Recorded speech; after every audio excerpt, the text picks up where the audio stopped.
اور کنارے ہو کر زندگی بسر کرنا شروع کر دی، جو بڑا مشکل کام تھا۔ تو وہ اس غلط سوچ کے ساتھ نہیں چل سکے۔ دوسری شہادت یہ ہے کہ یہ خود مجھے امیر تنظیم اسلامی نے ایک وقت بتایا تھا، اس لیے کہ ہمارے 2009-10 تک بہت اچھے تعلقات رہے ہیں اور ایک دوسرے کے ساتھ دل کی باتیں بھی شیئر کرتے تھے۔ تو انہوں نے خود بتایا کہ کسی موقع پہ بانی تنظیم نے ناراض ہو کے امیر تنظیم اسلامی سے یہ کہا کہ تم امارت انجوائے کر رہے ہو، تو ان کو بھی بڑا تعجب ہوا تھا۔ تو مجھے بھی بڑی حیرت ہوئی کہ یہ اتنا سخت بات انہوں نے کیوں کہی، لیکن یہ کہ 2010 کے بعد مجھے اس جملے کی سمجھ آئی کہ جب آپ کو اتنا اختلاف ہے تنظیم کی بنیادی فکر سے، تو پھر امارت انجوائے کرنے کے لیے آپ تنظیم میں ہو، وگرنہ یہ کہ آپ کو در حقیقت جیسے سب سے پہلے تو تنظیم سے کنارے آپ کو ہونا چاہیے تھا۔ تیسری بات اس کی یہ ہے کہ جب شیبہ لوگ نکلے ہیں اور ایک بڑا گروپ علیحدہ ہوا، اس میں جو شاہد اسلم صاحب جو ہمارے ناظم مرکزی ناظم تربیت تھے، انہوں نے جو باتیں سامنے رکھیں، اور اس میں یہ بھی پتہ چلا کہ جب بانی تنظیم اسلامی کو لے جایا گیا گجرانوالا اور وہاں جا کر ان کو بتایا گیا کہ اس وقت تنظیم میں یہ کچھ ہو رہا ہے، تو وہ دھاڑے مار کر روئے ہیں، اور اس کی گواہی جو ہے وہ دونوں طرف سے آئی ہے اور دونوں اطراف کی شہادتیں موجود ہیں۔ پھر اس کی مزید دلیل یہ ہے کہ بانی تنظیم نے ایک موقع پر مجھ سے یہ بات کہی اور کسی ایک مسئلے میں سرزنش کی پہلے، اور پھر انہوں نے بتایا کہ تم لوگ شورا میں گونگے بن کے بیٹھے ہوتے ہو، جبکہ وہاں یہ کچھ ہو رہا ہے اور اس طرح چیزیں آگے بڑھ رہی ہیں اور تم لوگ بولتے نہیں ہو۔ یہاں تک تو وہ چیزیں ہیں کہ جو مجھے معلوم ہیں، جو ثابت شدہ ہیں۔ ایک بات وہ ہے کہ جو میں نے سنی ہے اور لیکن اس کا ثبوت میرے پاس نہیں ہے، البتہ آج سے 2 سال پہلے وہ میں نے تحریراً مرکز ارسال کی تھی، جس کا آج تک نہ تردید کی گئی ہے نہ اس کا تصدیق کی گئی ہے، وہ پینڈنگ پڑی ہوئی ہے۔ میں اس عدم جواب کو تصدیق پر معمول کر رہا ہوں، اس لیے کہ اگر وہ غلط ہوتی تو اس کی تردید کی جانی چاہیے تھی۔ لکھ کے بھیجنے کا مقصد ہی یہ تھا، اور وہ یہ بات تھی کہ کسی موقع پر بانی تنظیم نے رنجیدہ ہو کر یہ اعلان کر دیا کہ میں پریس کانفرنس کر کے تنظیم سے علیحدگی کا اعلان کروں گا۔ تو بعض بزرگوں کی سمجھانے پر انہوں نے اس سے جو ہے وہ پیچھے ہٹے، وگرنہ یہ کہ وہ اس کے لیے بالکل پر تول چکے تھے۔ اب اس میں بانی تنظیم ہی کی زبان سے سنا ہوا ایک جملہ یاد آتا رہا ہمیشہ، اور اب بھی یاد آتا ہے، اور وہ یہ ہے کہ رائد اپنے قافلے کو دھوکہ نہیں دیتا۔ تو شرافت و مروت کے تمام اصولوں کے مطابق، یعنی جو دنیا میں مروج رہا ہے کہ قافلے کا جو لے کے چلنے والا ہوتا ہے، اس سے یہ تصور نہیں کیا جاتا کہ وہ اپنے ہی قافلے کے ساتھ ایسا معاملہ کرے گا کہ ان کو منزل تو بتائے مصر کی اور لے کے چلا جائے شام۔ ہمارے جو 17 ایک میرے نکات ہیں جو عنقریب میرا خیال ہے زیر بحث آنے والے ہیں، کہ جو میں نے مرتب کیے تھے وہ 17 نکات، کہ جس سے یہ ثابت ہوگا کہ در حقیقت بانی تنظیم اسلامی کی فکر سے ڈائیورجن کی گئی ہے۔ یہ 2014 میں مرتب کر کے میں نے بھیجے تھے۔ تمام لوگوں سے التماس یہ ہے کہ اس کے حوالے سے یہ بات سمجھ لیجئے کہ یہ میں امیر تنظیم اسلامی کو مخاطب کر رہا ہوں، اور میرے اور ان کے درمیان بہت ساری چیزیں انڈرسٹوڈ ہیں۔ میرا بعض چیزیں اشارتاً ذکر کر رہا ہوں، اور اگر میں وہ باتیں دوسروں کے سامنے رکھوں تو ان کی مجھے کوئی وضاحت بھی کرنی پڑے گی، ان کی تفصیل بھی بیان کرنی پڑے گی، ان کو ذرا نکھارنا بھی پڑے گا، کھولنا بھی پڑے گا۔ لہٰذا محض وہ عبارت پڑھ لینے سے کسی عام آدمی کی سمجھ میں بات نہیں آئے گی، اور اگر وہ کوئی آدمی کسی خاص نقطہ نظر سے اسے پڑھائے تو اس کے کوئی اور معنی بھی لے سکتا ہے۔ چنانچہ میں نے ضروری سمجھا کہ ان 17 نکات میں سے بھی چیدہ نکات کی وضاحت کی جائے تاکہ لوگوں کو معلوم ہوتا رہے۔ آج انہی میں سے ایک نقطے کی میں وضاحت کروں گا، لیکن اس سے پہلے اس کا میں ایک پس منظر آپ کے سامنے رکھ دوں۔ وہ پس منظر یہ ہے کہ ابھی جو میں نے آپ کے سامنے باتیں رکھی، یہ باتیں جب میرے علم میں بھی آتی رہیں تو میں ان سے صرف نظر کرتا رہا۔ صرف نظر بائی معنی کہ جیسے ہوتا رہتا ہے، جیسے ان چیزوں کو مجھے کوئی یقین نہیں آیا، البتہ یہ میرے ہاں رجسٹر ہوتی رہی۔ مجھے سب سے پہلے سمجھ تب آئی جب میرا ایک انتہائی عزیز ساتھی، جس کو کہ میں نے نوجوان تیار کر کے قرآن کالج لاہور بھیجا، وہاں جا کر اس نے تعلیم حاصل کی، 1 سال کورس کیا، واپس آ کے تھوڑے عرصے کے بعد، بڑا باصلاحیت بڑا مؤثر آدمی، تو واپس آ کے تھوڑے عرصے کے بعد اس نے تنظیم چھوڑ دی۔ میں نے اس سے بڑی طویل ملاقاتیں کی، اور حاصل جو ہوا وہ یہ تھا کہ یہ جو بھی اس کے اندر تبدیلی آئی ہے، یہ ہمارے مرکز میں جو کچھ اسے پڑھایا گیا ہے اس کے نتیجے میں آئی ہے۔ ایک ذہن سازی میں نے کر کے بھیجا، ایک ذہن سازی وہاں ہوئی، میری ذہن سازی کے نتیجے میں وہ اپنے دنیا سے قربانی دے کے 1 سال کے لیے لاہور چلا گیا، بڑا جو مصروف آدمی، لیکن یہ کہ وہاں کی ذہن سازی کا نتیجہ یہ نکلا کہ اس نے آ کے تو اس فکر سے ہی انحراف کر لیا اور تنظیم اسلامی ہی سے لا تعلقی کا جو ہے اعلان کر دیا۔ اس حوالے سے مجھے فکر لاحق ہوئی، میں لاہور گیا، میں امیر تنظیم اسلامی سے ملا، اظہر بختیار خلجی صاحب سے ملا، ان دونوں نے مجھے حافظ عاطف وحید صاحب کے حوالے کیا، وہ مجھے لے کے حافظ زبیر صاحب کے پاس چلے گئے اور حافظ زبیر صاحب کے پاس بٹھا کے خود باہر نکل گئے۔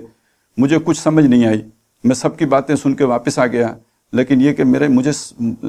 عجیب کچھ احساس ہو رہا تھا کہ یہ مجھے ہوا کیا۔ تو بہرحال 2-3 دن کے بعد یہ جلیبی میری حل ہو گئی اور بات سیدھی ہوئی اور سمجھ آ گئی کہ میں نے کچھ نہیں سمجھانا تھا، وہ سب معلوم تھا، اور یہ در حقیقت ایک سوچے سمجھے جو ہے انداز میں بات آگے چلائی جا رہی ہے، پوری منصوبہ بندی کے ساتھ ہو رہی ہے۔ تو یہ میرے لیے بہت بڑا ایک المیہ تھا، اور اب وہ باتیں ساری لنک ہو رہی تھیں جو میں نے ابھی آپ کو شروع میں سنائی کہ اس بات کا کیا مطلب ہے کہ آپ امارت انجوائے کرنے کے لیے تنظیم میں ہو، اس بات کا کیا مطلب ہے کہ امیر بانی تنظیم دھاڑے مار مار کے روتے رہے، تو بلکہ ایک شورا کا واقعہ میں بھول گیا کہ جس میں انہوں نے واک آؤٹ بھی کیا۔ بہرحال یہ سب اپنی جگہ پہ چلتا رہا، تو 2008 میں نے پہلی دفعہ ایک خط لکھا، اور اس کام کے کرنے کے لیے بنیاد بنایا گیا 2 چیزوں کو۔ وہ 2 چیزیں ہیں، ایک ہے تنظیم اسلامی کی جو تاسیسی جو قرارداد ہے اس کو بنایا گیا۔ میں اس کا پس منظر آپ کے سامنے رکھ دوں۔ تنظیم اسلامی کی قرارداد تاسیس 1967 کی ہے، جبکہ تنظیم اسلامی 1975 میں بنی ہے۔ یہ در حقیقت اس تنظیم اسلامی کی قرارداد تاسیس نہیں ہے، یہ اس تنظیم اسلامی کی قرارداد تاسیس ہے جو لوگ شروع سے جماعت اسلامی سے نکلے تھے، اور ان میں عبدالغفار حسن بھی تھے، مولانا عبدالغفار حسن، مولانا امین حسن اصلاحی اور حکیم عبدالرحیم اشرف، یہ جو لوگ تھے اور یہ پرانے لوگ، اور یہ جو زخم کھائے ہوئے تھے جماعت اسلامی کی ایک تحریکیت سے، اس کا انہوں نے وہ قرارداد مرتب کی اور پیش کی۔ اس کے بارے میں بانی تنظیم اسلامی کا تاثر یہ تھا کہ اس رد عمل کے نتیجے میں اس میں کچھ چیزیں اوور ایمفسائز ہو گئی ہیں، چنانچہ آن دا ریکارڈ یہ بات بانی تنظیم کی طرف سے موجود ہے، اور شاید وہ کتاب اب شائع ہوتی ہے یا نہیں ہوتی، آپ دیکھ لیجئے گا، قافلہ تنظیم منزل بمنزل، اس میں یہ بات لکھی ہوئی موجود ہوتی تھی کہ یہ قرارداد ہم ایک جو شامل کرتے ہیں، یہ تنظیم اسلامی کی قرارداد تاسیس نہیں ہے، بلکہ ایک تاریخی دستاویز کے طور پر ہم نے اس کو رکھا ہوا ہے۔ تنظیم کے لیے جو تنظیم کے عقائد ہیں، جو اس کے تصورات ہیں، وہ تعارف تنظیم اسلامی نامی کتابچے میں موجود ہیں۔ اچھا، ایک بات تو اس کے پس منظر کے حوالے سے جان لیجئے، اور دوسری بات جو ہے وہ جس کو زیادہ بنیاد بنایا گیا، جو ہر تربیت گاہ میں پڑھایا گیا، وہ ہے بانی تنظیم اسلامی کا وہ ایک جمعہ کا خطاب، جو در حقیقت انہوں نے جاوید احمد گامدی صاحب کے خلاف جو بھی اپنا ایک ذہن تھا اس کو سامنے رکھا، اور اس میں جو چیزیں کہیں، اور اس کا عنوان ہے کہ قرآن کے نام پر اٹھنے والی تحریکوں سے علماء کرام کے خدشات۔ یہ ایک بڑی کتاب جو شیخ الہند اور تنظیم اسلامی نام کی جو کتاب ہے، کافی موٹی کتاب، اس کے اندر ایک چیپٹر کے طور پہ شامل تھا۔ اب اس سے کاٹ کر جب تک آپ وہ پوری کتاب نہ پڑھیں اور جب تک اس کے سیاق و سباق میں رکھ کے اسے نہ دیکھیں، تو اس کا مقام و مرتبہ اور اس کی حیثیت آپ کی سمجھ میں ہی نہیں آئے گی۔ لیکن اس کو نکالا گیا وہاں سے، اور اس کی بنیاد پر ایک نئی بنیاد رکھی گئی۔ یہ بات عرض کر دوں کہ بانی تنظیم جو بھی علماء کرام کو مقام دیتے تھے، اس سے تو کوئی دو آرا نہیں ہے، لیکن وہ یہ بات بالکل کلیئر ہے کہ جو بھی ایک سائنسی انکشافات ہوتے ہیں یا جو عمرانی ارتقاء ہوا ہے، اس کے حوالے سے ان کا ذہن بالکل صاف تھا کہ یہاں یہ جو ایک نظام زندگی اور انقلابی جو تصور ہے اسلام کا، اس کے لیے علماء سے رہنمائی نہیں لی جائے گی، بلکہ جو جدید عصر حاضر کے تقاضے ہیں ان کو سامنے رکھ کر ان اصولوں کو اپلائی کیا جائے گا جو دور خلافت راشدہ میں اختیار کیے گئے تھے۔ دور خلافت راشدہ کا ڈھانچہ نہیں، دور خلافت راشدہ کی تفصیلات نہیں، دور خلافت راشدہ کے اصول وہ لے کر جو آج عصر حاضر کا جو تقاضا ہوگا اس کے ساتھ اسے جوڑا جائے گا۔ بہرحال میں نے اس کے بارے میں ایک خط میں تبصرہ کیا، وہ خط بھی بعد میں آپ تک آ جائے گا انشاءاللہ، جس میں نے انہیں کہا تھا کہ در حقیقت آپ نے اس خطاب کا وہ استعمال کیا ہے جو سیکولر حضرات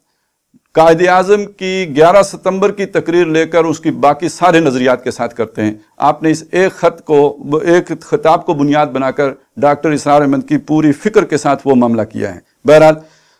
17 نکات میں مرتب کر پایا تھا، یہ 17 نہیں ہے، یہ 2014 کی بات ہے۔ آج مجھے کہے تو میں کوئی اور بھی 7-8 جو ہے اس میں شامل کر سکتا ہوں، اور اگر تو میں اس ساری تفصیل میں چلا جاؤں کہ وہ کیا تھا، یہ کیا تھا، ڈاکٹر صاحب کیا کہتے ہیں، روایت کیا کہتی ہے، تو پھر تو یہ بہت بڑا جو ہے ایک نکتہ جو ہے کئی نشستوں کا متقاضی ہو جائے گا، اور میری اس کی اتنی کوئی اہلیت بھی نہیں ہے، وہ اہل علم کا کام ہے، وہ جانے۔ میں جو واضح کرنا چاہتا ہوں وہ کیا ہے کہ غداری کیا ہے۔ ڈاکٹر صاحب گمراہ تھے یا ڈاکٹر صاحب ہدایت پر تھے؟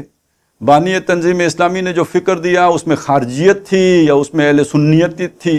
اس میں اعتزال تھا یا اس میں جدیدیت تھی؟ میرے پیش نظر یہ بات نہیں، اس میں جو بھی تھا وہ سامنے آنا چاہیے تھا۔ میں جو آپ کو کہنا چاہتا ہوں وہ یہ کہ آج میں صرف ایک چیز آپ کے سامنے چاہتا ہوں کہ تصور تزکیہ کیا تھا بانی تنظیم کا، جو آپ خاص طور پہ کئی ان کے خطابات بھی ہیں، کو جو بھی رفیق دیکھنا چاہے وہ دیکھ بھی سکتا ہے، حقیقت تصوف نامی کتابچے میں دیکھ سکتا ہے، اور میں اس وقت ریفر کر رہا ہوں منہج انقلاب نبوی، تربیت کا جو اس میں چیپٹر ہے، اس میں انہوں نے کہا کہ تربیت کا جو ہدف ہوگا وہ تزکیہ نفس ہوگا، لیکن بہت ہی کیٹیگوریکلی ساتھ ہی کہہ دیا کہ یہ تزکیہ وہ خانقاہی تزکیہ ہرگز نہیں ہے، ہرگز نہیں ہے، بالکل نہیں ہے۔ بانی تنظیم کا موقف یہ ہے، جبکہ ہمارا روایتی موقف وہ ہے کہ جس میں تزکیہ نفس کے لیے وہ طریقے اختیار کیے جاتے ہیں کہ جو ہمارے ہاں اہل تصوف میں مروج ہیں، اور اہل تصوف میں جو طریقے مروج ہیں ان میں جو بھی وظائف ہیں، مشقتیں ہیں، مشاغل ہیں، ریاضتیں ہیں اور ضربیں ہیں، اور پھر اس کے بعد مختلف جو درجہ بدرجہ آگے بڑھنا ہے، یہ سارا کچھ ان کے ہاں ہے، تو وہ ان کا اپنا ایک طریقہ ہے، اور یہ جو احیائی فکر کے حامل لوگ ہیں ان کا اپنا ایک طریقہ ہے۔ اس میں مولانا مودودی تو بہت ہی کلیئر تھے، وہ ان کا کہنا یہ تھا کہ احیائی تحریک کے لیے تصوف ایسا ہی ہے جیسے شوگر کے مریض کے لیے چینی، کہ وہ اسے استعمال کرے گا تو اور بیمار ہو جائے گا، تو احیائی تحریک کے لیے تو یہ جیسے ذیابیطس کے مریض کے لیے چینی ہے، شوگر ہے، اس طرح کی چیز ہے یہ، تو اس سے بہت دور رہنا چاہیے۔ لیکن ڈاکٹر صاحب اس کے قائل بھی تھے، اس کا ذکر بھی کرتے تھے، شد و مت کے ساتھ بیان بھی کرتے تھے، لیکن یہ کہ اس کا جو طریقہ تھا تزکیے کا یا اس کو جو ایک فرد کے نفس کی اصلاح کا، وہ ان کا اپنا ایک علیحدہ تھا، وہ اسے آپ جدیدیت والا کہیں یا جو بھی کہیں وہ آپ کی مرضی ہے۔ ان کا دعویٰ یہ تھا کہ یہ سلوک محمدی ہے۔ میں نہ ڈاکٹر اسرار احمد کے طریقے کو اس وقت اس کی وکالت کرنا چاہتا ہوں، نہ روایتی طریقے کی نفی کرنا چاہتا ہوں۔ میں جو شے بتانا چاہتا ہوں وہ کیا ہے کہ ہم نے تو یہ سمجھا تھا کہ جو ڈاکٹر صاحب والا طریقہ ہے اس کو لے کے چلا جائے گا، اسی کی بنیاد پر اسی کے تحفظ کے لیے ہم نے امیر تنظیم کو اس سے متفق سمجھتے ہوئے اپنا امیر بنایا۔ تو اب جو طریقہ رائج ہوا بغیر کسی کو بتائے وہ ہے کہ جو روایتی ہے، اور اسی روایتی طریقے کو پروموٹ کرنے کے لیے میں نے دیکھے 2014 میں اگر وہ لکھ کے دے دیا تھا، اس نقطے میں شامل تھا، تو اس کا مطلب وہ پہلے سے چل رہا تھا۔ میرے علم میں ہے وہ 2008-9 سے یہ کام شروع ہوا ہے اور چلتا چلا گیا، اور اب تو بہت آگے بڑھ گیا تھا، لیکن یہ کہ اسے ابھی ایک حادثہ پیش آ گیا ہے جو کراچی میں اس کے جو سب سے زیادہ مؤید اور اس کے لے کے چلنے والا جو ذہن تھا ویس پاشا کرنی صاحب، انہوں نے تنظیم سے لا تعلقی کر لی ہے۔ سبب یہ ہے کہ جتنا ان کے خیال میں جتنا ان کو وعدہ کیا گیا تھا اتنا سپورٹ نہیں کیا گیا۔ وہ ان کا معاملہ ہے، وہ جانے کہ کتنا وعدہ تھا، کہاں تک تھا۔ میں جو بات کہنا چاہتا ہوں وہ یہ ہے کہ بہرحال ہمیں نہیں پتا تھا کہ کوئی ایسی پروموشن ہو رہی ہے۔ ہمارے سامنے یہ آتا تھا کہ مبتدی، ملتزم، مدرسین تربیتی کورسز میں کچھ ایسے مضامین پڑھائے جاتے ہیں کہ جن میں روایتی تصوف کو پروموٹ تو کیا جاتا ہے، اور تنظیم کی فکر کی جو چیزیں اس تصور کے ساتھ ٹکراتی ہیں ان کی نگیشن ہوتی ہے، اور اس میں بانی تنظیم اسلامی کو بھی رگڑا دے دیا جاتا ہے۔ وہاں ذرا احتیاط کے ساتھ، نجی محفلوں میں زیادہ کھلے ڈلے انداز میں، اور نہ صرف بانی تنظیم اسلامی بلکہ جو ان کی سورسز ہیں وہ مولانا امین حسن اصلاحی ہوں، ہم نے خود نام بھی لیا تو بعض چہروں پہ تعرف فی وجوہہم المنکر کی کیفیت نظر آئی۔ اسی طرح علامہ اقبال کے خلاف 2 مضامین جو ہیں وہ میثاق میں شائع ہوئے، اور جو لوگ اس سال سالانہ اجتماع میں گئے تھے انہوں نے ہمارے ایک جو فاضل مقرر ہیں جناب رشید ارشد صاحب، ان کی اگر تقریر سنی ہو تو میری بات ان کی سمجھ میں آ رہی ہوگی کہ در حقیقت وہ تمام سورسز بھی جو ڈاکٹر اسرار احمد کی تھیں ان کو بھی جو ہے وہ ڈسکریڈٹ کیا جا رہا تھا، اور خود ڈاکٹر صاحب کے بارے میں بھی وہ تصورات تھے کہ انہیں کچھ آتا جاتا نہیں، کچھ علم نہیں، کوئی وہ عالم نہیں، میں نیگیٹو الفاظ استعمال نہیں کرنا چاہتا جو کیے جاتے تھے ان کے بارے میں۔ بہرحال ایک شہادت وہ ہے جو اب آئی ہے، جو اویس پاشا کرنی اور ان کے ساتھیوں نے دی ہے، بہت سے لوگ اس کے گواہ ہیں۔ ایک ان کے کسی جو بھی انہوں نے انکار کیا کہ میرے ساتھی تو نہیں ہیں، لیکن یہ کہ انہوں نے ان سے وہ باتیں سن کے جو بیان کی ہیں، جو آئی ہے ایک وائس میسج، اس میں جو باتیں سامنے آئیں ہمارے پاس پہلے سے بھی آ چکی تھی، جس کی بنیاد پر یہ خط میں نے لکھا تھا۔ لیکن یہ کہ اس سے بھی پہلے ایک موسیٰ بھٹو صاحب رسالہ نکالتے ہیں، وہ رسالہ ہے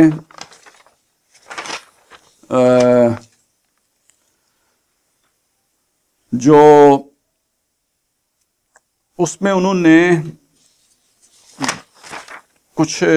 تحریکوں کا جائزہ لیا ہے، خاص طور پہ تنظیم اسلامی کا اور جماعت اسلامی کا۔ میں ان کی عبارت آپ کو پڑھ کے سنا دیتا ہوں۔ وہ کہتے ہیں کہ ابتدا کی جدید اسلامی تحریکیں، پھر لکھتے ہیں تنظیم اسلامی، جماعت اسلامی اور تصوف، دائی کی محبت آمیز صدائیں۔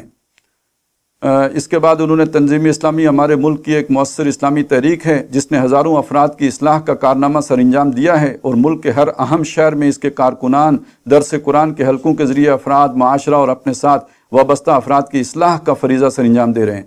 تنظیم اسلامی کے ترجمان میثاق اور حکمت قرآن کے مطالعے سے معلوم ہوتا ہے کہ اب تنظیم اسلامی تصوف سے استفادے کی راہ پر گامزن ہے۔ آپ پڑھتے ہوں یا نہ پڑھتے ہوں، جو پڑھتے ہیں ان کو یہ معلوم ہوتا ہے کہ وہ تصوف سے استفادے کی راہ پر گامزن ہے۔ تنظیم اسلامی کے سربراہ حافظ عاکف سعید صاحب ہیں، جو ڈاکٹر اسرار احمد صاحب کے فرزند ہیں۔ ڈاکٹر اسرار احمد صاحب اگرچہ اسلامی انقلاب کے علمبردار تھے، لیکن ساتھ ساتھ موصوف تصوف و اہل تصوف سے نرم گوشہ رکھتے تھے، اور افراد کی ذاتی اصلاح کے لیے اسے ایک حد تک ضروری سمجھتے تھے۔ تصوف کے بارے میں ڈاکٹر اسرار احمد صاحب کا یہ نرم گوشہ دراصل ان کی ڈاکٹر محمد رفیع الدین صاحب کی صحبت کا نتیجہ تھا، جو عالم اسلام کے مایہ ناز اسلامی فلاسفر تھے اور مولانا تھانوی کے ممتاز خلیفہ حضرت مولانا محمد حسن صاحب سے بیعت تھے۔ ڈاکٹر اسرار احمد صاحب اپنی زندگی میں عملی طور پر تو تصوف کی طرف نہ آ سکے، لیکن ان کے فرزند ارجمند حافظ عاکف سعید صاحب نہ صرف اہل تصوف سے خود استفادہ کر رہے ہیں، بلکہ موصوف تنظیم کے رخ کو تصوف کی طرف موڑنے اور تنظیم سے وابستہ افراد کی اصلاح کے لیے تصوف سے استفادہ کے لیے راہیں بھی ہموار کرنے کے لیے کوشاں ہیں۔ ہماری نظر میں انقلابی اسلامی تحریک کے سربراہ کی یہ کوشش بڑی خوش آئند ہے، اس لیے کہ اس سے تنظیم سے وابستہ افراد کی ایمانی قوت، مجاہدانہ سرگرمیوں، حمیت دین اور تعلق مع اللہ میں اضافہ ہوگا، اور تنظیم اسلامی مستقبل قریب میں معاشرے میں اسلامی نقطہ نگاہ سے مزید فعال کردار ادا کرنے اور اپنے کارکنوں کو سیرت و کردار کے اعتبار سے مستحکم کرنے میں کامیاب ہوگی۔ تنظیم اسلامی کے موجودہ نقوش و خطوط سے اندازہ ہوتا ہے کہ وہ اسلامی انقلاب کے اپنے بنیادی ہدف کے لیے تیزی سے تصوف و اہل تصوف سے استفادہ کی راہ پر گامزن ہے۔ ہماری نظر میں حافظ عاکف سعید صاحب اس اعتبار سے فطرت سلیمہ کی حامل شخصیت ہیں کہ موصوف نے تزکیہ و احسان کے کام کو فیصلہ کن اہمیت دے کر تزکیہ و احسان و تصوف کے صاحبان سے استفادہ کا فیصلہ کیا ہے۔ آگے جماعت اسلامی کے حوالے سے لکھا ہے انہوں نے کافی سارا کہ مطلب ان کے ہاں یہ کچھ نہیں تھا، ظاہر ہے جن کے بانی کا خیال وہ ہو جو میں نے آپ کو بتایا، تو ان کے ہاں پھر ایسی شے کیسے رائج ہو سکتی ہے۔ اب آئیے اس آخری چیز کی طرف جو میں خاص طور پہ آپ کو سنانا چاہتا تھا۔ کہا کہ تنظیم اسلامی اگرچہ جماعت اسلامی کے مقابلے میں چھوٹی تنظیم ہے، تاہم ملک بھر میں تنظیم سے ہزاروں کارکن وابستہ ہیں، اور تنظیم اسلامی کی بنیادی فکر مولانا مودودی ہی سے ماخوذ ہے، جس کے تحت ساری عبادات کا حاصل باطل کا مقابلہ اور غلبہ دین کی جدوجہد اور خارجی طاغوت کا قلع کما ہے۔ لیکن چونکہ اس فکر سے داعش جیسی سوچ ابھرتی ہے، لیکن یہ نوٹ کیجئے، لیکن چونکہ اس فکر سے داعش جیسی سوچ ابھرتی ہے اور ریاست اور ریاستی اداروں سے متصادم ہونے کے میلانات فروغ پذیر ہوتے ہیں، یہ ہوتا ہے یا نہیں ہوتا ایک علیحدہ ایشو ہے، لیکن یہ کہ ریاستی ادارے اس کو اس طرح دیکھتے ہیں، ایک خطرہ ضرور محسوس ہوتا ہے کہ چونکہ آپ نے انقلاب کی بات کی ہے تو ریاستی اداروں کے کان کھڑے ہو جائیں گے۔ تنظیم کو اس تلخ تجربے کا بھی سامنا کرنا پڑا، اس لیے تنظیم کے ذمہ داروں میں فکر مندی پیدا ہوئی۔ آپ اسے بولڈ کر لیں اپنے دماغ کے اندر، تنظیم کے ذمہ داروں میں فکر مندی پیدا ہوئی، اور تنظیم کے موجودہ امیر حافظ عاکف سعید صاحب کی فطرت سلیمہ نے ان کی رہنمائی کی، اور موصوف نے مسلم امت کے مسلمہ ادارہ تصوف سے استفادہ کا فیصلہ کیا۔ میرا سوال تمام ذمہ داران سے ہے کہ یہ کہاں پر یہ بے چینی پیدا ہوئی، کہاں پر اس کی مشاورت ہوئی، کہاں پر یہ فیصلہ ہوا، میرے علم میں نہیں ہے۔ اس سلسلے میں موصوف پچھلے 5 سال سے بڑی حکمت، اب سنیے، یہ ہے وہ بات، اس سلسلے میں موصوف پچھلے 5 سال سے بڑی حکمت اور سلیقے سے تنظیم میں تصوف و اہل تصوف کی افادیت اور اس کے نتیجے میں پیدا ہونے والے اخلاص، للہیت، بے نفسی، ایمان و یقین کی گہرائیوں پر زور دے رہے ہیں، اور تنظیم کے ترجمان رسالوں میثاق و حکمت قرآن میں مسلسل تصوف کے حق میں مضامین کا سلسلہ شروع کر دیا گیا ہے، جس سے تنظیم کے ہر سطح کے لوگوں کو پیغام مل رہا ہے اور ان کی نئے خطوط پر ذہن سازی کا کام بھی ہو رہا ہے۔ لیکن چونکہ تنظیم میں طویل عرصے سے تک اقامت دین، غلبہ دین اور انقلابی جد و جہد کی نظریاتی بحثوں نے کارکنوں کی اللہ سے محبت کی حس کو کمزور کر کے عقل کو تیز تر کر دیا ہے، اس لیے حافظ عاکف سعید صاحب کی تصوف و اہل تصوف سے استفادہ کی حکمت عملی کو تنظیم کے پرانے کارکنوں میں پوری طرح پذیرائی مل سکنا مشکل ہے، تاہم امید ہے کہ حکمت سے کام کرتے رہنے سے راہیں ہموار ہو سکتی ہیں۔ ان میں سے ایک یہ عاجز بھی ہے کہ جس کے ہاں جو ہے وہ اس فکر کو پذیرائی نہیں مل سکی۔ تو کہنے کا مطلب یہ تھا کہ بہت کچھ انہوں نے خود بھی کہہ دیا۔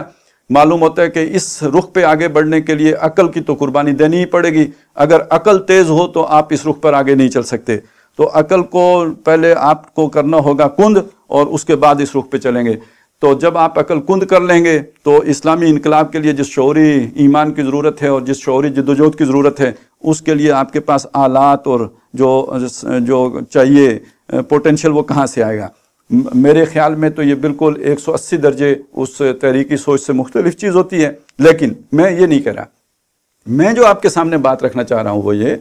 کہ اگر تو یہ بات کھولی جاتی کہ میرا ذہن بدل گیا ہے، اگر یہ بات بتائی جاتی کہ میں تو اب اس رخ پر کام کروں گا، تو پھر اس کا نتیجہ یہ نکلتا کہ جی آپ علل اعلان تنظیم کو اس رخ پر لے کے چلتے، جس نے چلنا ہوتا وہ چلتا، جس نے نہ چلنا ہوتا وہ نہ چلتا، اور اس پر آپ کو کسی کو دھوکہ دینے کا کوئی الزام نہ لگتا۔ لیکن جب آپ نے بن بتائے لوگوں کو اس طریقے سے، جس کا ذکر بھٹو صاحب نے کیا کہ آپ نے میثاق میں اور حکمت قرآن میں مضامین لکھنے شروع کر دیے، تربیتی کورسز میں لوگوں کو جو ہے پڑھانا شروع کر دیا، اپنی رپورٹوں میں کہیں طے کر لیا کہ جی اب اشراق اور چاشت اور اس کا بھی رپورٹ دو کہ نفل جو چھپا کے کرنے کی ہیں اور ریاکاری سے بچنے کا ذریعہ ہیں، ان کو بھی جو ہے ان کی بھی اب رپورٹیں دینے شروع کر دو۔ تو یہ در حقیقت وہ چیز تھی کہ جو ہم سب سے چھپا کے کی گئی، ہمیں بتائے بغیر کی گئی، ہمارے سامنے لائے بغیر کی گئی۔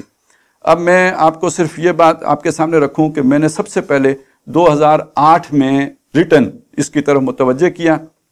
اس میں نے بتایا کہ وہ جو خط جو مضمون ہے جس کا میں نے حوالہ دیا علماء اکرام کے خدشات والا، میں نے کہا کہ مجھے لفظاً کسی سے اختلاف نہیں ہے، مانن اس لیے ہو سکتا ہے کہ ایک ہی جملے کی مختلف تعبیر ہو سکتی ہے۔ یہ میں نے اس لیے لکھا تھا کہ جو تعبیر وہ کر رہے ہیں مجھے اس سے اتفاق نہیں ہے، وہ جو ایک متشابہات والی بات ہے کہ وہ اور معنی لے رہے ہیں، مجھے وہ معنی اس سے میں تو وہ سیاق و سباق میں رکھ کے دیکھتا ہوں، اس کے کوئی اور معنی بنتے ہیں۔ اسی طرح میں نے یہ بھی لکھا، اسی طرح علماء کا ادب کرنا، ان سے میل ملاپ پیدا کرنا، ان سے فیض حاصل کرنا، ان کا اعتماد حاصل کرنا، ان کا دل جیتنے کی کوشش کرنا بھی کسی طرح مختلف ہی حکمت عملی نہیں ہے۔ تاہم اب سنیے، بانی محترم کی تحریروں بالخصوص عقل و نقل کی کشمکش اور اسلام کی نشت ثانیہ اور کرنے کا اصل کام میں بانی محترم نے اپنے کام کو جس جگہ پلیس کیا ہے، یہ حقیقت ہے کہ وہ جگہ علماء کے تصورات سے نہ صرف مختلف ہے بلکہ علماء کی نظر میں وہ کام سر سید احمد خان کے کام ہی کی نئی صورت گری ہے۔ یہی بات اب اویس پاشا کرنی صاحب کہہ رہے ہیں کہ اس میں تو جدیدیت در آئی ہے، تو وہ جدیدیت کے بانی جو ہیں وہ سر سید احمد خان ہیں۔ بہرحال اس کو جو میں نے ان کے سامنے جو اپنا اختلاف رکھا تھا وہ یہ ہے کہ پس راکم کے نزدیک قابل اختلاف بات بس اتنی ہے کہ علماء کی خوشنودی حاصل کرنے کے لیے اور ان کا دل جیتنے کے لیے علم کلام کے میدان میں یا نظریہ توحید کی جدید سطح پر انقلابی تعبیر کے ضمن میں، یہ ذہن میں رکھیے، یہ کوئی عام سی بات نہیں ہے کہ یہ ہوا یا نہ ہوا فرق نہیں پڑے گا، آپ ایک انقلابی جماعت ہیں، اس کا تعین آپ کے نظریے سے ہوگا، تو جو توحید کی انقلابی تعبیر کریں گے تو آپ انقلابی جماعت بنیں گے، وگرنہ آپ انقلابی جماعت ہیں ہی نہیں۔ تو اس کی انقلابی تعبیر کے ضمن میں اگر ہمارے حفیظ نے نصف صدی میں کوئی حصہ ڈالا ہے تو اس کو علماء کا اعتماد حاصل کرنے کی جائز ضرورت پر قربان نہ کیا جائے۔ اپیل صرف اتنی سی تھی۔ راکم کی یہ بھی رائے ہے کہ یہ قربانی دینے کے بعد ایک طرف علمی سطح پر ہم علیحدہ 1.5 اینٹ کی مسجد کی بجائے جواز سے محروم ہو جائیں گے۔ اگر ہم نے روایتی پہ چلنا ہے تو تنظیم کیوں بنا کے رکھی ہوئی ہے؟ جو روایتی جماعتیں ان میں سے کسی میں شامل ہو جائیں، اور علماء پھر بھی راضی نہ ہوں گے۔ بہرحال یہ 2008 کا خط ہے، اور پھر میں نے جو 2010 میں دوسری مرتبہ جو اپنا ریزائن بھی کر دیا تھا، اس لیے کہ میری بھی کوئی جو شرافت و مروت کا تقاضا یہ تھا کہ اگر یہ اسی رخ پہ آگے چلنا ہے تو مجھے ریزائن کر دینا چاہیے۔ یہاں سے ایک دوسری سٹوری شروع ہوتی ہے، وہ یہ ہے کہ اس ریزائن کے نتیجے میں مجھے بلایا گیا، اور بلا کے مجھے یقین دہانی نہیں باقاعدہ عہد کیا گیا، میرے مطالبے پر نہیں از خود کیا گیا، اور اس کے گواہ اظہر بختیار خلجی صاحب ہیں کہ ڈاکٹر صاحب کی فکر میں کوئی تبدیلی نہیں کی جائے گی، کوئی تغیر نہیں کیا جائے گا، کوئی چیز تبدیل نہیں ہوگی، اور اگر کبھی ہوگی اسے شورا میں لایا جائے گا، شورا کی اکثریت اس کا فیصلہ کرے گی، پھر اس کو ہم امپلیمنٹ کریں گے، اس سے پہلے نہیں کریں گے۔ اب یہ سارا وعدہ 2010 میں ہو گیا۔ 2014 میں نے جب یہ 17 نکات لکھ کے رکھے، اور مطالبہ یہ تھا کہ اس کے بعد ہم بیٹھیں گے، ایک ایک نقطے پر وضاحت کریں گے، میرے ساتھ کوئی نہیں بیٹھا۔ بیٹھے ہیں جا کے 2018 جنوری میں مرکزی اسرے میں، اور مرکزی اسرے میں بیٹھتے ہی تمام اسرہ گواہ ہے، اس 2010 کے وعدے کا ذکر کیا گیا، یعنی وہ اب 2010 کا وعدہ میرے ہم 3 آدمیوں کے درمیان نہیں رہا، اس کا ذکر پورے مرکزی اسرے نے سنا کہ ہاں وہ بات ہوئی تھی، مرکزی اسرے کے سب لوگوں کو معلوم ہے وہ عہد ہوا تھا۔ ساتھ ہی انہوں نے بتا دیا کہ آج میں اس عہد سے اعلان لا تعلق ہی کرتا ہوں۔ اچھا، یہ بات اپنی جگہ پہ جو بھی ہو، لیکن یہ کہ ہر معقول آدمی یہ تو مانے گا کہ 2010 سے لے کے 2018 تک وہ عہد انٹیکٹ تھا، وہ برقرار تھا۔ اس عہد کے ہوتے ہوئے یہ 2014 میں اگر میں یہ لکھ رہا ہوں، یہ ہو رہا ہے، تو اس عہد کی خلاف ورزی ہو رہی ہے، میرے ساتھ بھی بدعہدی ہو رہی ہے۔ میرا عہد تو وہ تھا کہ جو باقاعدہ شعوری طور پہ کیا گیا، اور رفقا کا عہد وہ ہے کہ جو بیعت کے عہد میں از خود شامل ہے کہ گویا امیر تنظیم اسلامی اس فکر کا محافظ ہے۔ تو میں اس شے کو غداری کہہ رہا ہوں، یہ وہ شے ہے کہ جو میں نے جا کے پروو کرنی ہے۔ مجھے نہ یہ ثابت کرنا ہے کہ جی ڈاکٹر اسرار احمد کی فکر صحیح ہے یا یہ کہ روایتی فکر صحیح ہے۔ مجھے جو شے ثابت کرنی ہے شورا میں، یا مجھے موقع ملے جہاں بھی، وہ یہ ثابت کرنا ہے کہ اس فکر سے جو ڈاکٹر اسرار احمد کی تھی اس سے ڈائیورجن کی گئی ہے، رفقا کو بتائے بغیر کی گئی ہے، شورا میں لائے بغیر کی گئی ہے، توسیع عاملہ میں لائے بغیر کی گئی ہے۔ اور میرے پاس جو مرکزی اسرے کی جو بھی پچھلے عرصے کی جو بھی ساری منٹس ہیں، ان میں سے کسی میں اس کا ذکر نہیں ہے۔ جب یہ سارا ہو گیا تو میں نے عرض کیا کہ جناب یہ موسیٰ بھٹو صاحب نے یہ مضمون لکھا ہے، اس مضمون کی آپ تصدیق یا تردید کریں۔ انہوں نے کہا بالکل جھوٹ لکھا ہے۔ میں نے کہا اس نے لکھا ہے، اس نے رسالے میں شائع کیا ہے، آپ انہیں خط لکھیں اور خط لکھ کے انہیں تقاضا کریں کہ یہ آپ اپنے رسالے میں شائع کریں، اور وہ اگر شائع نہ کریں تو آپ اپنے میثاق میں شائع کریں۔ تو اس کے بعد کہا گیا کہ تاکہ جواب یہ دیا گیا کہ تاکہ ان کو 400 لوگ پڑھتے ہیں تو ہمارا 4000 لوگ اس سے واقف ہو جائیں اس بات سے۔ میں نے کہا چلیں ان کو خط تو لکھیں نا، وہ انہوں نے شائع کر لیا وہاں ہوگا، نہیں تو آپ کے ریکارڈ میں ہوگا، وگرنہ ایک محقق آدمی کے لیے جب کل تحقیق کرے گا تو وہ موسیٰ بھٹو صاحب کی بات کو سچ مانے گا۔ وہ خط بھی نہیں لکھا گیا تو وہ لکھا بھی کیسے جائے؟ تو یہ ہیں وہ ثبوت کے جن کی بنیاد پر میں یہ بات کہتا ہوں کہ در حقیقت اس سے وہ انحراف کیا گیا ہے۔ اب آخر میں میں اپنے جو سننے والے ہیں ان سے ایک تقاضا کر رہا ہوں، لیکن اس شکریہ کے ساتھ مجھے تو سچی بات ہے کوئی اندازہ ہی نہیں تھا کہ میری طرح کے کتنے لوگ ہیں کہ جو ایک گھٹن میں، ایک تکلیف میں، ایک اذیت میں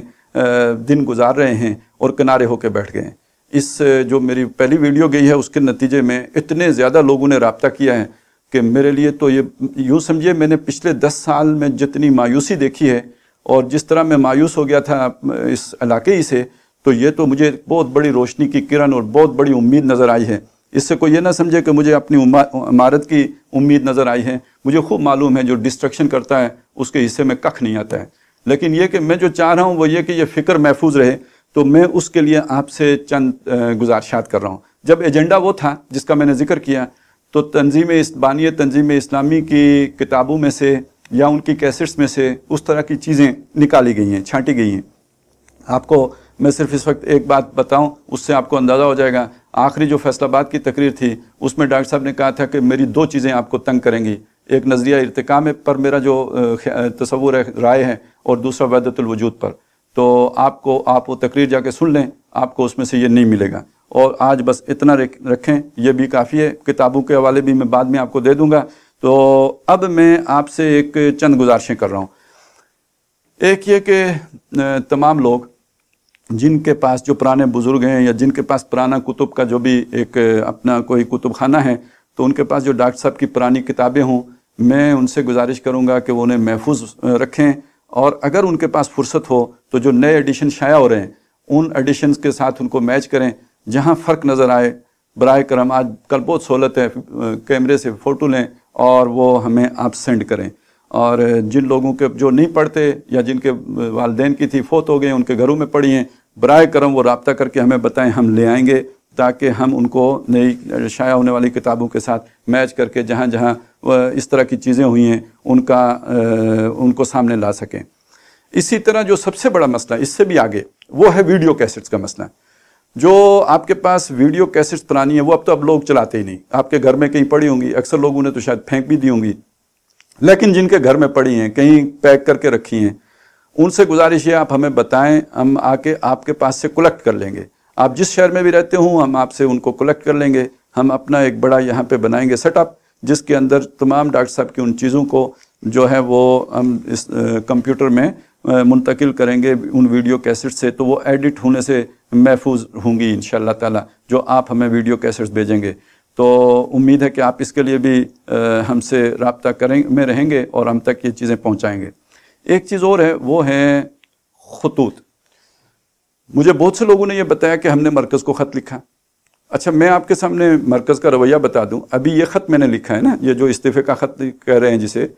یہ خط جب مرکز گیا ہے تو مرکز کو یہ بتایا گیا، مرکزی اسرے کو، کہ انہوں نے ایک بہت ہی توہین آمیز خط لکھا ہے اور اس میں اس طرح کی باتیں لکھی ہیں، لہذا یہ ہے۔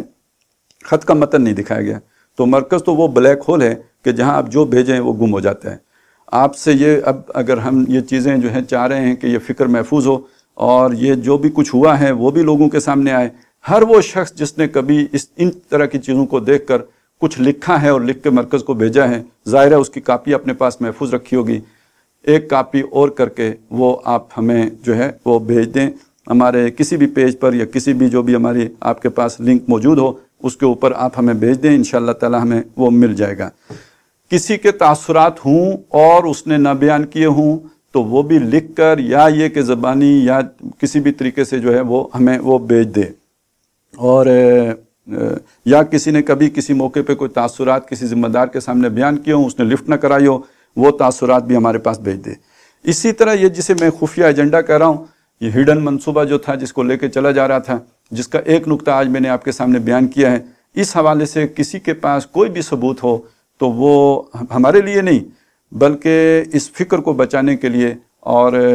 اس حقیقت کو آشکارا کرنے کے لیے وہ ہمارے ساتھ شیئر کرے، ہمیں بھجوا دے۔ آخری گزارش یہ ہے کہ کسی کے جو بھی خاص طور پہ تاثرات اگر ہمیں ملیں گے تو وہ ہمارے لیے بہت ہی حوصلہ افزا ہوں گے۔ میں ان تمام لوگوں کی سپورٹ کا بڑا دل کی گہرائیوں سے شکر ادا کرتا ہوں۔ آپ سوچ نہیں سکتے کہ آپ نے میرے دل کو کتنی تقویت پہنچائی ہے، میری ہمت کیسے بڑھائی ہے۔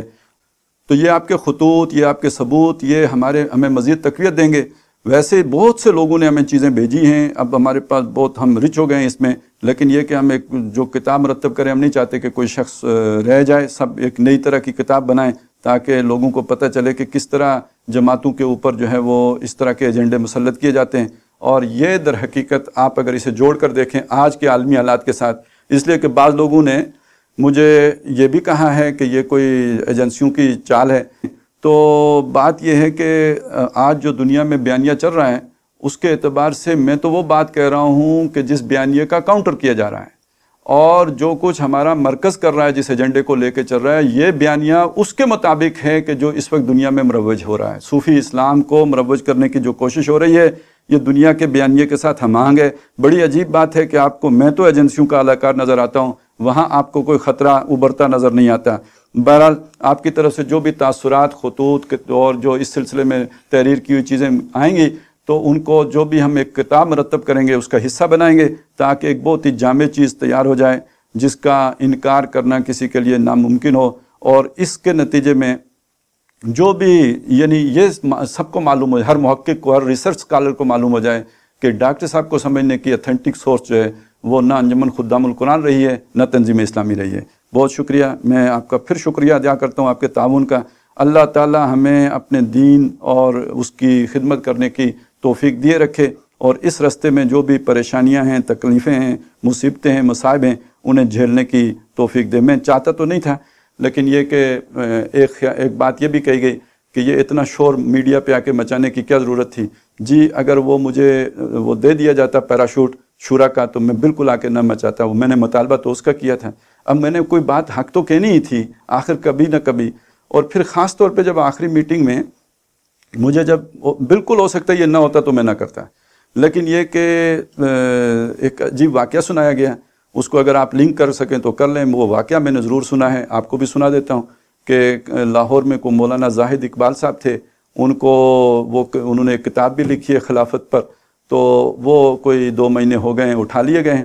اس لیے کہ وہ پہلے ایک بڑے عالم دین کے ساتھ تھے، دست راست تھے ان کے، تو بڑے عالم دین کے سائے میں ہونے کی وجہ سے وہ بچے رہے، اچھلتے کودتے پہلے بھی تھے لیکن بچے رہے، لیکن ان کے بعد جب ایک چھوٹے عالم دین کے سائے میں آئے وہ اتنے مؤثر نہیں تھے چھوٹے عالم دین، تو انہوں نے اچھل کود پھر بھی مچائی اور دھر لیے گئے۔